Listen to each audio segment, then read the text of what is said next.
Good morning, class. How are you all? I hope you all are fine. So, children, today we are going to start with new lesson, that is lesson 9, water as a resource.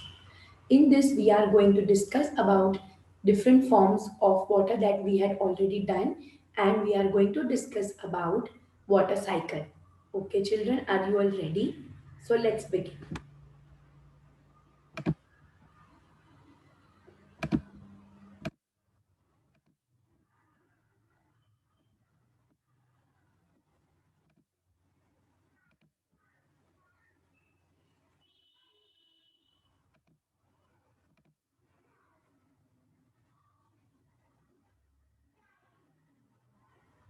About 70% of the earth's surface is covered with water. So we all know that water is essential and very very important for survival of all living things. Plants, humans, animals needs water, right? The main source of water on the earth is rain.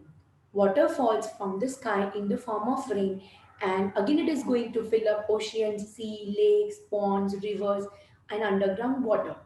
Most of the water on the earth is present in oceans. Only a small amount of water is present in rivers and lakes.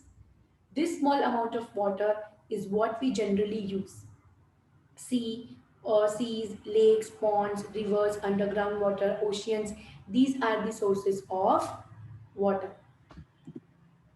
We all have already learned about this, that there are three forms of water, and mostly matter exists in three different states. Water exists in three forms, that is ice, which is in solid form, water which is in liquid form, and water vapor which is in gaseous form. And these forms of matter, or what forms of water, are interchangeable.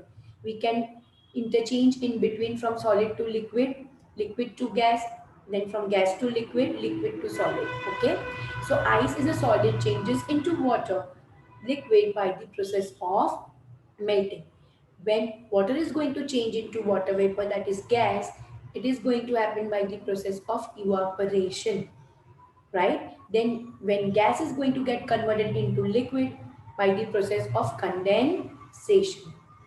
Similarly, liquid can change back to solid by the process of solidification, right? So we have learned already about these different processes.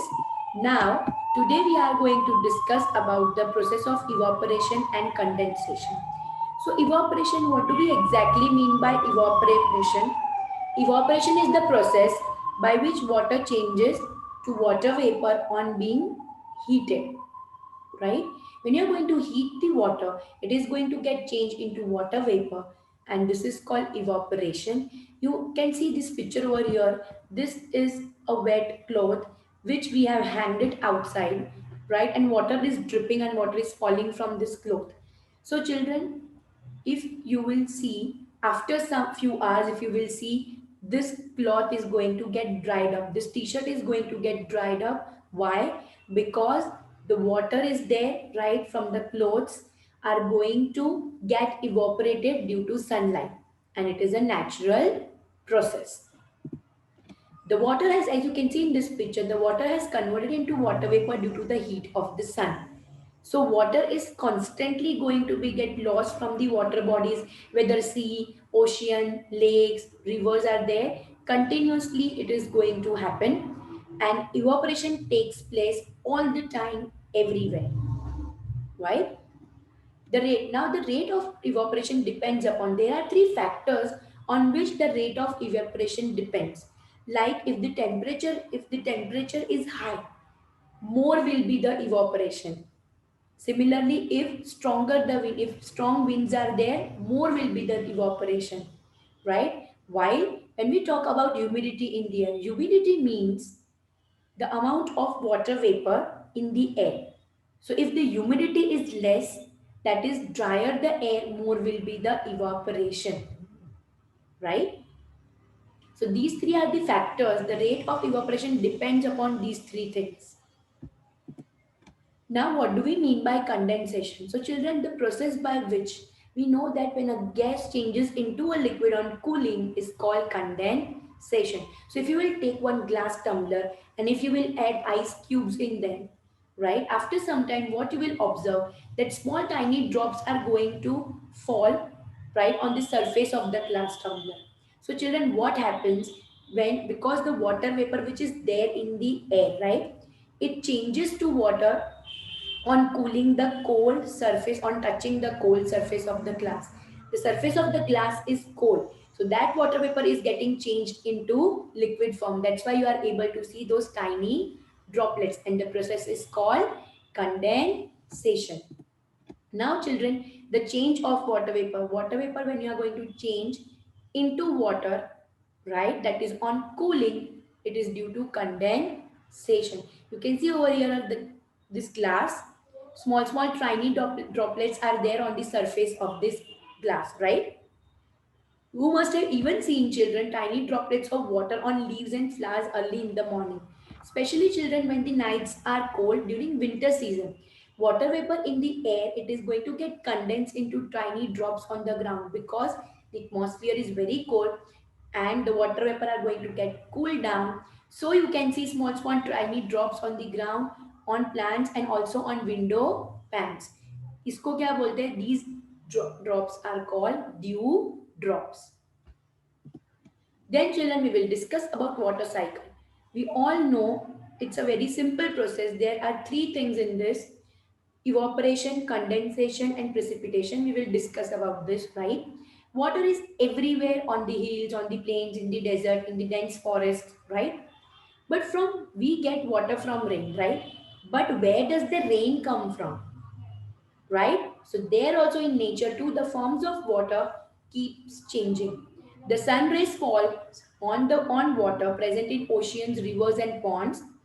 This is going to make the water warm, and on heating, water changes into water vapor by the process of evaporation. Then this water vapor rises up, right?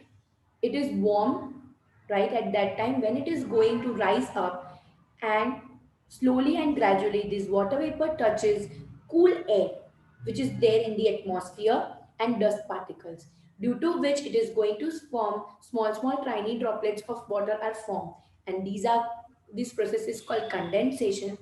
When these tiny droplets are going to join together, they are going to form clouds.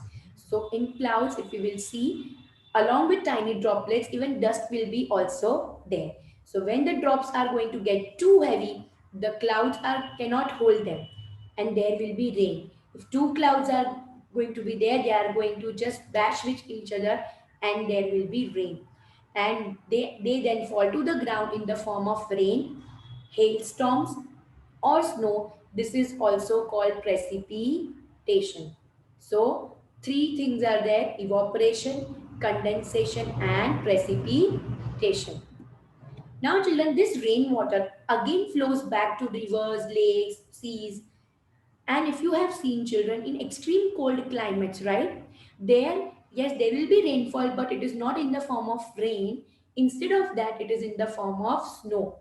Why? Because those water droplets which are going to fall down, they are going to get freezed and they will fall as snow.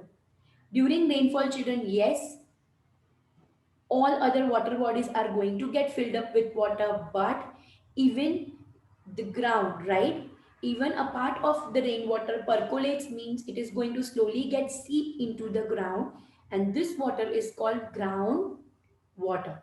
Once again the water gets heated up, the cycle starts all over again, and this means that the cycle of evaporation, condensation and precipitation goes on continuously. This continuous process of water, in which it changes from one form to another form, is called water cycle.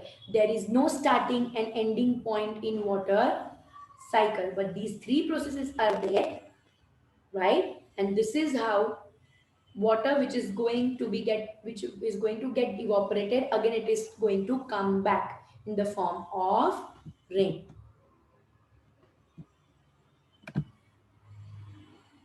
So children, I hope whatever we have done, that is clear to you all, right? We have revised forms of water. Along with that, we have discussed about evaporation and condensation and their role in water cycle. Okay children, I hope whatever we have done that is clear to you all. Thank you and have a nice day. Bye.